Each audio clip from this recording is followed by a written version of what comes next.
All right, guys, Fulu coming to you with another video. I hope all is well with y'all. So, shout outs to Sharif Mendez, Demetrius Andrade, strength and conditioning coach. We had a conversation today, and, I've been saying this, and I'll say it again. Like, when it comes to these Negro League fighters, like, it's like they're in a bad situation. Like, they're in a horrible situation at times. Like, the one situation is, it's like, okay, you're too good.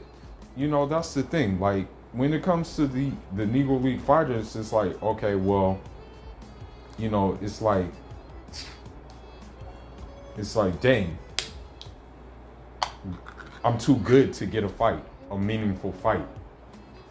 And then when you have a promoter that doesn't really see like eye to eye with your vision, and your vision is to really be the best, and your vision is to fight the best, not just for the monetary gain, but just to prove that you are the best, then it becomes equally as hard to get anything done. So, the thing is that Eddie Hearn, when it came to BooBoo Andrade, he didn't really care about BooBoo. The thing is what he did is, like, when he first got into the U.S. market, right? He said, okay, I'm going to sign these guys. He's like, okay, I'll sign Teddy Farmer. I'll sign like Big Baby Miller. I'll sign like Demetrius Andrade.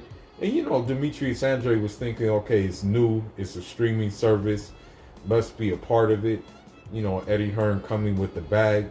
And don't get me wrong, he got paid well. He got some cool money for the fights he did fight.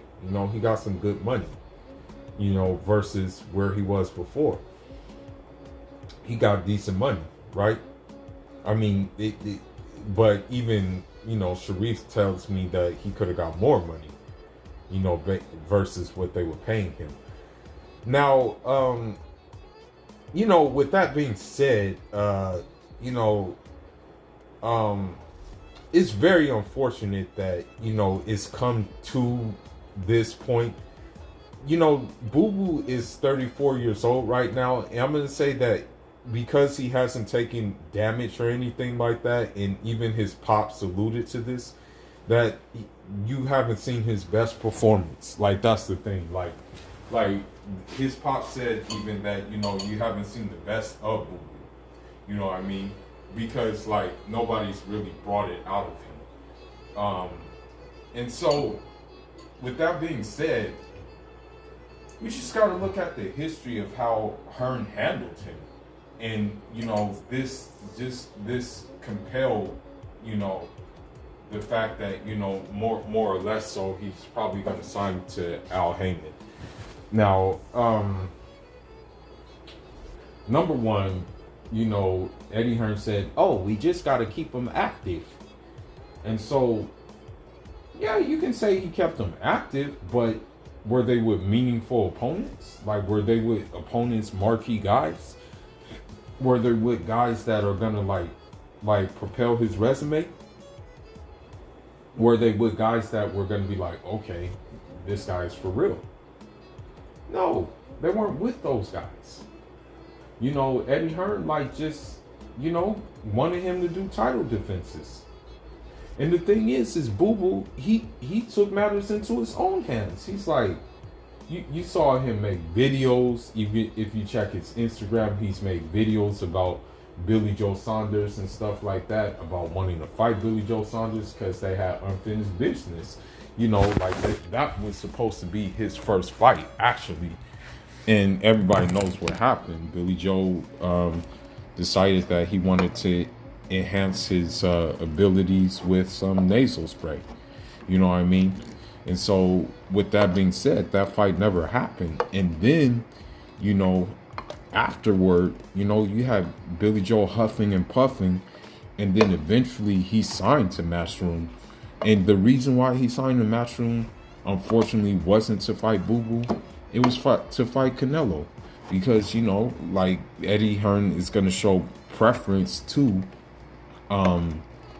his countryman. But the problem with that is why not make 2 blockbuster fights? Okay, he can say that, okay, you guys, you have to fight BooBoo. You guys were supposed to fight one another, right? He can say that. He can say you guys are supposed to fight. You have to fight BooBoo, and then the winner gets Canelo, because the winner will have the WBO strap, right? He didn't do that though.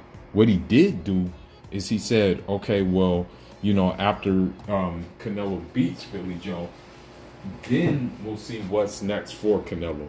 So he didn't even have faith in Billy Joe, you know. And the crazy thing is he promoted Billy Joe. Now you look at Billy Joe, that nigga is fat. That nigga is out of shape. He looks like he ain't even been in the gym. You know what I mean? So with that being said, it just goes to show you like how much of a weasel Eddie Hearn really is. When BooBoo went in the ring to Triple G, he said, okay, let me be great. You know, you had your chance. Let me be great. Eddie Hearn didn't like that. Eddie Hearn did not like the fact that he snuck past security to try to make that happen. You know, Eddie Hearn was very actually upset when he did that.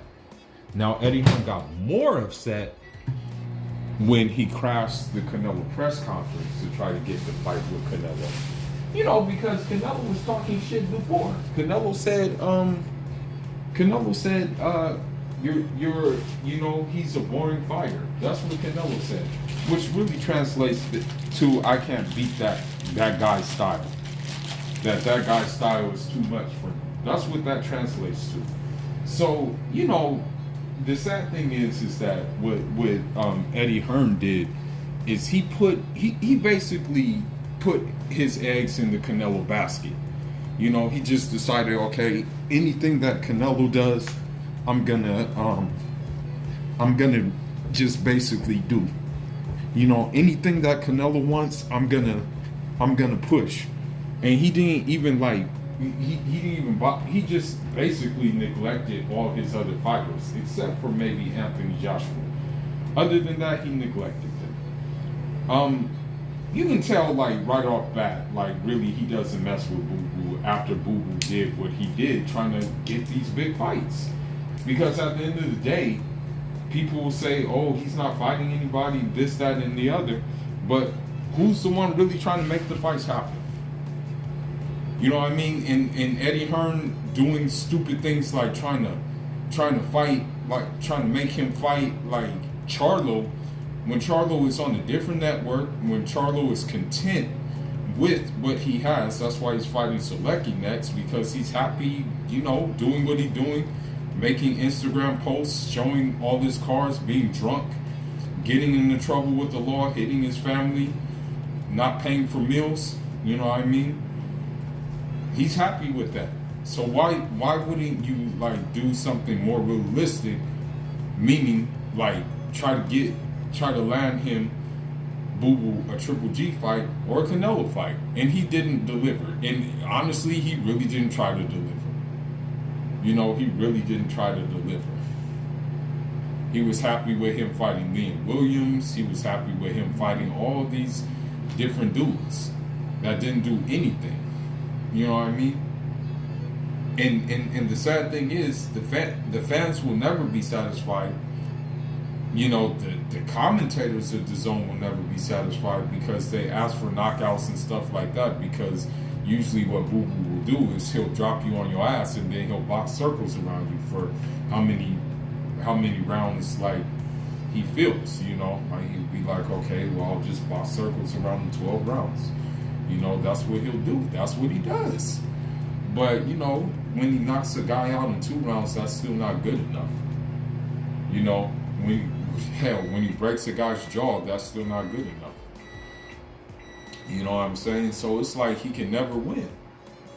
So, you know, chances are, since this fight with Zach Parker, Eddie Hearn ain't even supporting the damn fight. You know what I mean? It's under Frank Warren's envelope, so that means BooBoo is going to have to stop Zach Parker, I think, because these people in the UK play foul. You know, so I think he can get the stoppage. Hopefully, he can do like what Marvin Hagler did when he went to the UK and he fought that Allen guy, stopped him, bloodied him up, beat him up. I think broke his nose, broke his jaw, things like that. Hopefully, the same will be for Zach Parker, even if he's big and stuff like that. You know, and then after that, you know, if BooBoo does sign to Al Heyman, which I think he will do because. You know, his strength and conditioning coach said he really doesn't have another choice. Then it'll be good for him. And you know, I honestly think BooBoo should sign with Al Heyman from the rip. You know, that's me personally. But obviously, he felt that it was cool on fight with Eddie. You know, with Eddie Germ. Now. You know, the possibilities at PBC will be good because what will happen is that he can get those marquee fights. You know, he can get the fights like maybe possibly, you know, like get a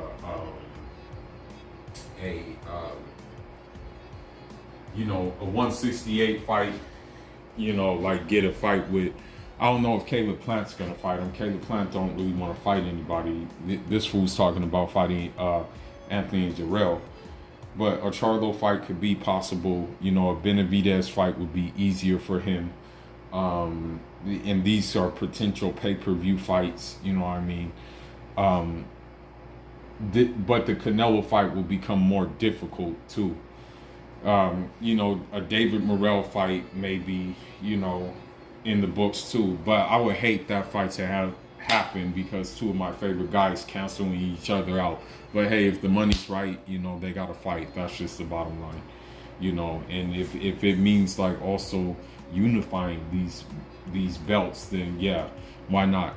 Now the thing is, this scenario may play out in a crazy way due to the simple fact that, you know, you're gonna have a situation where maybe like Canelo is gonna have to fight either BooBoo or David Morrell because they're trying to consolidate these belts, you know. And the thing is, I don't think he's gonna fight neither. I think he may vacate and just chill at 175. You know, I think he may do that. You know, and so with that being said, you know, it looks like PBC will be most likely for BooBoo. You know, we're still gonna support him here.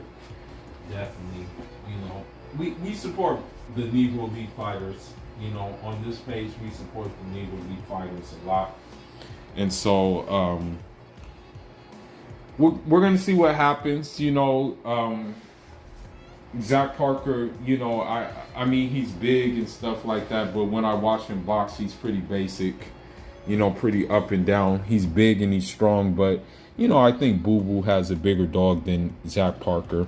You know, Zach Parker says, you know, BooBoo's on his last legs and stuff like that. But he's going to see something, you know, that he's never seen before. I'll tell you that. But, you know, we're waiting for that to happen. I think, like, honestly, I'm just going to go with what his father says. I don't think we've seen the best of BooBoo. You know, the fighters who take care of their bodies usually find ways to get it done. You know, even Erislandy Lara, for example, got it done. I'm gonna rub it in these Canelo fans' face who don't like Demetrius Andrade for having the complexion that he has and for having superior boxing skills to Canelo. You know, being able to fight in different styles versus being one-dimensional, flat-footed, slip a couple of jabs, eat a couple of shots, and then eventually catch a guy with something big style in which Canelo is known for. You know what I mean? You know, at the end of the day, it should work for him. You know, it should work for him. And the thing that I was going to rub in is the fact that, you know, Floyd whooped Canelo's ass when he was like 36 or something like that.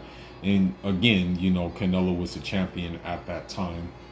And people say that Canelo was weight drained. They make all kinds of excuses for himself. And it's like, bro, if Floyd and Canelo fought at a catch weight today, Floyd would still whoop his ass.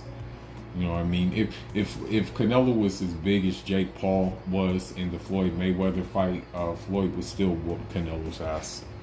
You know, point blank, period.